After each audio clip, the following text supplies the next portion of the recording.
I've been following this truly disturbing lie that's been told by MAGA and right-wing media, and it just keeps on spreading despite it being so dangerous and so incorrect. And that is something that Trump started, Marjorie Taylor Greene echoed, and then it went from there, which is that President Joe Biden tried to assassinate Donald Trump with the execution of a search warrant at Mar-a-Lago. Now, of course, Biden has not, for one, intervened in the investigation into Donald Trump on any fronts based on all available evidence. So that's wrong. And the substance of what they were referring to was documentation that outlined the FBI's approach to executing the search warrant. And it was typical language, which is saying deadly force in such a situation could only be used in the case of imminent bodily harm or death. That was taken to mean that deadly force was authorized, even though this same exact language was included in the documentation for Biden's search warrant whenever his home was investigated or searched for these classified documents. And that got distorted to mean that Biden, through the FBI, was authorizing deadly force to assassinate Trump. It's crazy. But we now have yet another fantastic fact check. Jack Smith responding to this and absolutely obliterating these MAGA lies in a recent filing. I want to bring in our legal expert, Aaron Parnas. It's so great to be back with you, Aaron, and I want to get to this filing from Jack Smith. But first, just give me your take on this scary situation where something that's super boilerplate, restricting when the FBI is supposed to use deadly weapons, became a storyline about an assassination attempt, just the ultimate victimhood complex. Yeah, Luke, it's nuts. This is truly just standard language that's present in almost all search warrants. I mean, it's language that's meant to protect law enforcement in the event that they came up to Mar-a-Lago, came to the gates, and private security that Trump hired there just opened fire on them. I mean, they have to be authorized to be able to fire back, to protect themselves, to use deadly force in the event that there is a threat that poses them great bodily harm. This is standard language that is used in every search warrant.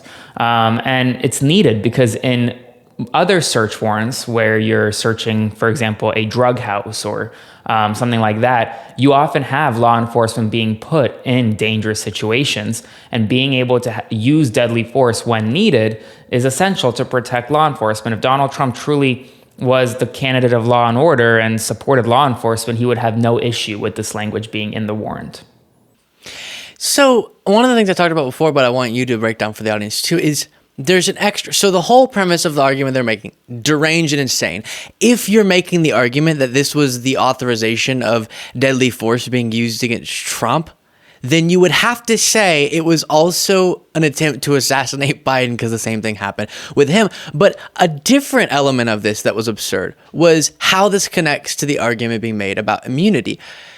Am I wrong that the argument being made by MAGA right now about Trump's immunity and how presidents should have immunity, even in an assassination of their political opponent, would actually give legal immunity to Biden if he did do this insane conspiracy theory? Yeah, for sure. But I mean, setting that aside, Luke, a search warrant has to be authorized by a federal judge. You can't just, a police officer can't just get a search warrant and go search a premise.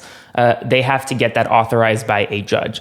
So the judge is the one that authorized this warrant that's had the language regarding deadly force in it. If a judge did not want that language in there, the judge could have taken it out or could have stricken it from the warrant. So this is the way it kind of works is prosecutors have to apply for a warrant, and that application is granted by a federal judge. So it's not the Biden Department of Justice that's granting this warrant. It's a federal judge. And I'm not sure who the federal judge is in this case who granted the warrant, but it's likely a magistrate in the Southern District of Florida. And we don't know their political leanings. I mean, this magistrate could have easily been a Federal Society raging Republican. We don't know. But ultimately, this is standard in all search warrants. And it's not the Biden DOJ. It's just standard.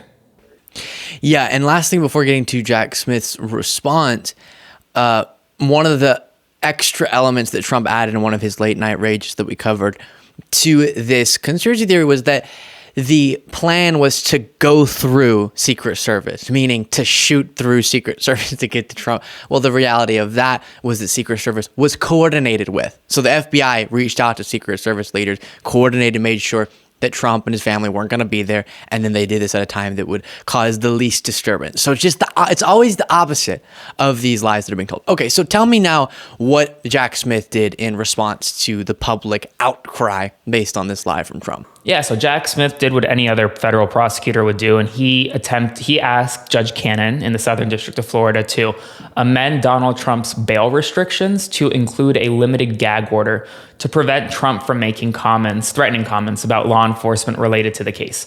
So essentially, kind of like a traditional gag order you would see or we've seen in New York City or in DC, where there was a motion for a gag order. Here, Jack Smith asked Judge Cannon to modify Trump's bail restrictions and conditions, which right now are extremely limited.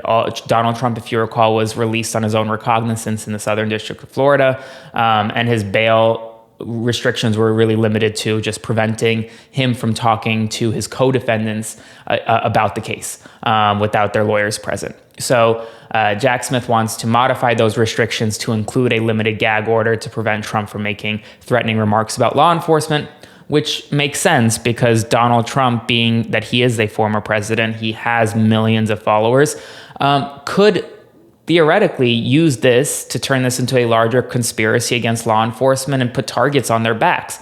And the last thing Jack Smith or really any American wants is to have these law enforcement agents who are just doing their job being targeted simply because they did their job. It's so contrary to the back the blue branding that we've heard from Republicans, and this sort of you need weapons at all times for self-defense, and even if you're just going to the park, you should have your gun on you at all times. Many of the people I grew up with in Texas, right when they turned 18, they need that gun on them.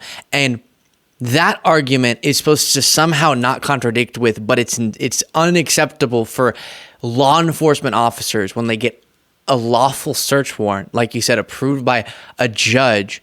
It's wrong for them to have weapons that they would only use in situations where it would be justified sort of in defensive situations. It just makes no sense. But here's a part of the filing that you referenced from Jack Smith. Notwithstanding the misleading characterization, he writes, of the use of force provision when describing the search, the motion did not seek suppression based on the policy claim that the agents had acted inappropriately in following that standard protocol or otherwise rely on the policy as a part of the argument. Trump also sent an email stating that the government was authorized to shoot me, was just itching to do the unthinkable, and was locked and loaded, ready to take me out and put my family in danger. Trump also publicly claimed that, shockingly, the Department of Justice authorized the use of deadly force, all this stuff we've looked at in the past, but Jack Smith is documenting it in their illegal, unconstitutional, and un-American raid in Mar-a-Lago, and that would include, again, Secret Service, who they thought might be in the line of fire. Predictably, and as he certainly intended, others have amplified Trump's misleading statements, falsely characterizing the inclusion of the entirely standard use of force policy as an effort to assassinate Trump. And the full filing just goes through and one by one, in a very detailed fashion, rips apart this bonkers conspiracy theory in the ways that we've already gone through. So I will save that. But very,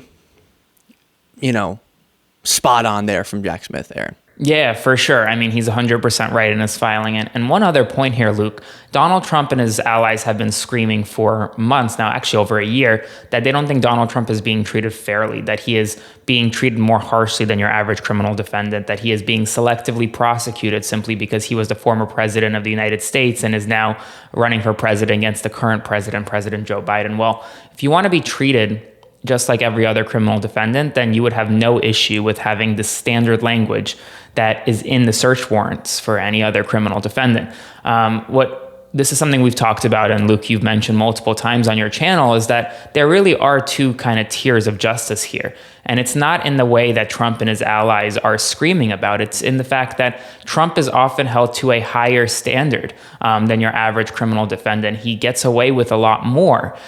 He's okay. Like if he violates a gag order, for example, your average criminal defendant may get thrown in jail for a night, while Trump is hit with a fine because he is the former president of the United States and there are significant security concerns around him. So he is constantly being treated differently but better because of his position as a former president, not like your average criminal defendant. Wow. Well, it is scary too, just in the minds of MAGA followers now, where this places Trump in the story of he was almost assassinated. Trump said in one email that he nearly escaped death with this. It's just so deranged. So then what are they willing to do whenever that's the narrative that they're consumed with?